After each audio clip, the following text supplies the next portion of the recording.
दूसरों के साथ किया गया बुरा व्यवहार आपके बर्बादी के सारे रास्ते खोल देता है। किसी के साथ गलत व्यवहार करके अगर आपको लगता है कि आप खुश हो तो ये आपकी गलती है। किसी का दिल दुखा के आप अपनी ज़िंदगी में कभी खुश नहीं रह सकते। किसी के साथ किया गया छल आज नहीं तो कल या कभी न कभी आपको उसका परिणाम भुगतना ही पड़ता है। ये सृष्टि ऐसे ही चलती है, आप जैसा करते हो वैसा आपको मिलता है। अगर आप किसी का दिल दुखाते हो तो बदले में आप खुश रहने की गुंजाइश नहीं कर सकते। ज़िंदगी में अगर आप किसी को खुश नहीं कर सकते, ज़िंदगी में अगर आप किसी का भला नहीं कर सकते, तो आपको किसी का दिल दुखाने और किसी का बुरा करने का कोई हक नहीं है। गौतम बुद्ध अपनी सभा में हर बार की तरह आज के दिन भी कथा सुना रहे थे। तब तक उनके शिष्य ने उनसे पूछा कि भगवान, ये कर्मों का फल का क्या हिसाब किताब है? इंसान जैसा करता है उसे वैसा मिलता है।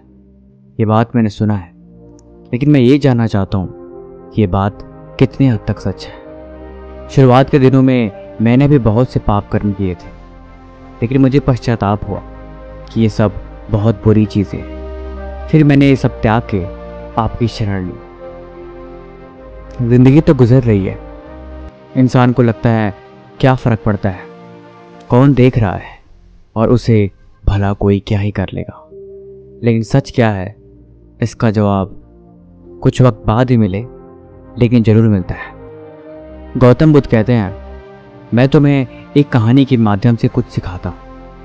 एक समय की बात है, रामू और श्यामू नाम के गांव में दो भाई रहते थे। श्यामू अक्सर रामू को देख के चलता था, क्योंकि रामू स्वभाव से बहुत अच्छा था, लेकिन श्यामू का स्वभाव वैसा नहीं था। दूसरों के लिए उसके दिल में कोई दया नहीं थी।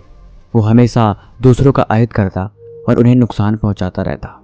धीरे धीरे काफ़ी वर्ष गुजर गए। रामू श्यामू के माता पिता अब इस दुनिया में नहीं रहे। उनके माता की 13वीं थी।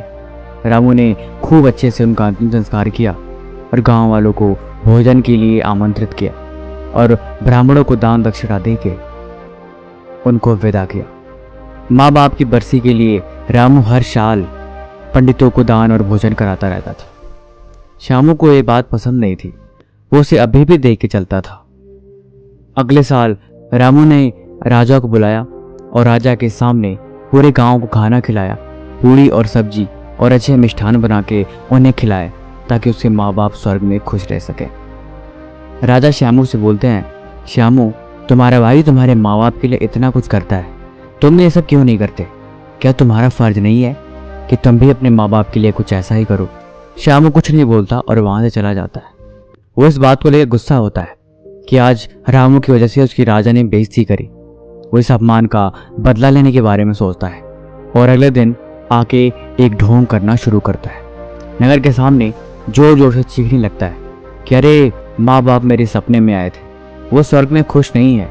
वो चाहते हैं कि कोई उन्हें वहां जाके खाना बना के खिलाए, वो तभी खुश रहेंगे। उन्होंने मुझसे सपने में कहा था कि वो रामू को मेरे पास भेज दे, वो उनकी बहुत सेवा करता है, वो इसके साथ बहुत खुश रहेंगे। राजा कहते हैं, ये तो अच्छी बात है, लेकिन इसके लिए तो रामू को मरना पड़ेगा। रामू सब समझ जाता है कि ये सब कहीं न कहीं उसको फंसाने की चाल है, लेकिन वो कुछ नहीं कहता। कहता चलो, इसी बहाने में उसे सबक जरूर सिखाऊंगा। रामू मरने को तैयार हो जाता है। वो राजा से कहता है, राजन, आप अगले दिन नदी किनारे नाव का बंदोबस्त करें। मैं नाव से कूदकर नदी में अपनी जान दे दूंगा और फिर मैं स्वर्ग में जाके माँ बाप की सेवा करूंगा। राजा कहते हैं ठीक है। अगले दिन ये सारी बंदोबस्त करी जाती है। रामू नदी से कूद जाता है और धीरे धीरे गांव में सबको पता लग जाता है कि अब रामू इस दुनिया में नहीं रहा। अब वो भी माँ बाप की सेवा करने के लिए स्वर्ग चला गया।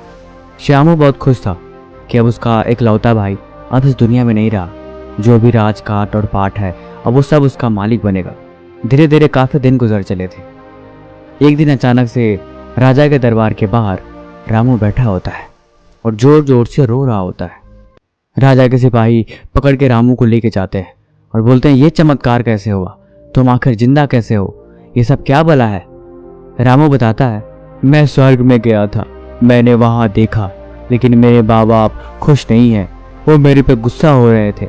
उन्होंने मुझसे बोला कि तुम्हें सही से खाना बनाने भी नहीं आता, तुमसे अच्छा तो वो है जो उसे शायद अच्छा खाना बनाने आता हो, इसीलिए तुम जाओ और तुम उसे भेजो।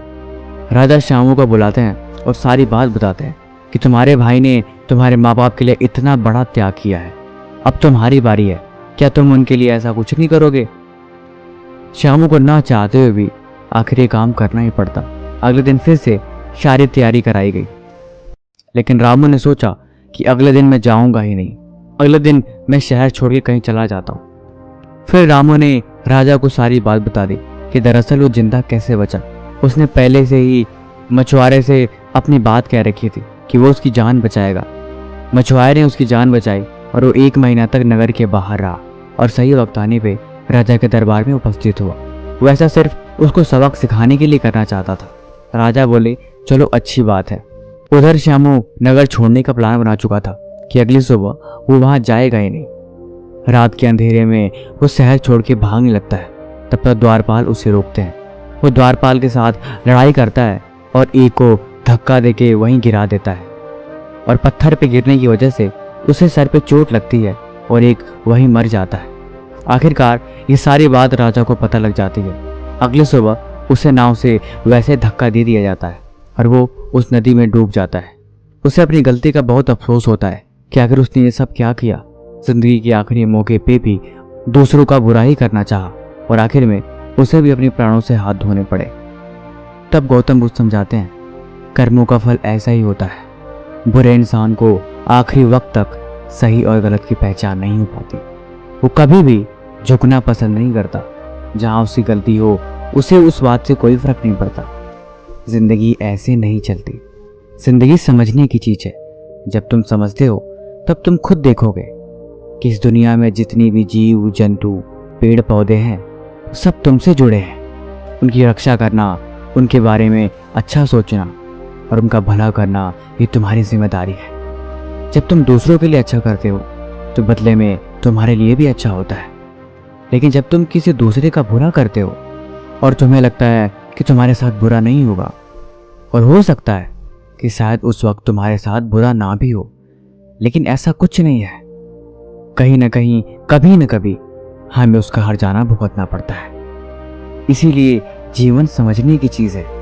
जब तुम जीवन को समझते हो तब तुम खुद को जानते हो और फिर तुम इस प्रकृति से प्यार करना सीख जाते हो। प्यार के सहारे दुनिया चलती है और भरोसे के सहारे जिंदगी खूबसूरत बनती है। इसीलिए तुम्हें यहाँ पे किसी का बुरा करने का कोई हक नहीं है। तुम्हें यहाँ पे किसी के साथ गलत व्यवहार करने का भी कोई हक नहीं है, क्योंकि कर्मों का फल कभी न कभी मिलता ही है। बाकी आपको ये कहानी कैसी लगी हमें कमेंट बॉक्स में जरूर बताएं। बाकी आपके पास किसी भी तरह का सवाल है तो आप वो भी हमसे पूछ सकते हैं। तब तक मिलते हैं हम आपसे एक और नई कहानी के साथ अगले दिन। धन्यवाद।